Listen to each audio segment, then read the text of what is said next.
তবে যেটা বাংলাদেশ করতে পারে আমার বিবেচনায় সেটা হচ্ছে ওই আন্ডার ওয়াটার ড্রোন বা এই জাতীয় অস্ত্র সরঞ্জামাদি চীনের কাছ থেকে পেতে পারে। এখন বাংলাদেশের ভালো সুযোগ আছে চীনের আরও নিকটবর্তী হওয়ার, এবং সেটা আমাদের দরকার আছে। বিশেষ করে আমাদের ভারতের সাথে যে প্রতিদ্বন্দ্বিতা, এবং ভারতকে বিশ্বাস করা খুব কঠিন।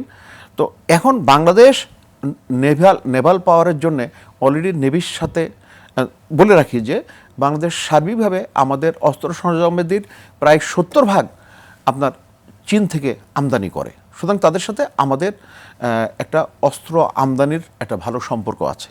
তো এর আগে আমাদের যে সরঞ্জামাদি ছিল F7, আমাদের অলরেডি ওই ধরনের অস্ত্রের সাথে আমাদের পরিচিতি আছে।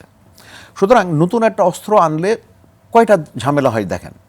একটা হচ্ছে দামের একটা তারতম্য আছে, আরেকটা হচ্ছে মেনটেন্যান্সের জন্যে ওই একই সোর্স থেকে নিলে মেনটেন্যান্সটা নিশ্চিত হওয়া যায়। আপনাকে মানে আপনাকে চিন্তা করতে হবে, আপনি বিভিন্ন দেশ থেকে সবাই তো বিক্রি করার জন্য বসে আছে, কিন্তু আমাদের দেখতে হবে আমরা কিনবো, আমাদের উপযোগিতা বিবেচনা করব, এবং সেই সাথে আর্থিক বিষয়টা গুরুত্বপূর্ণ।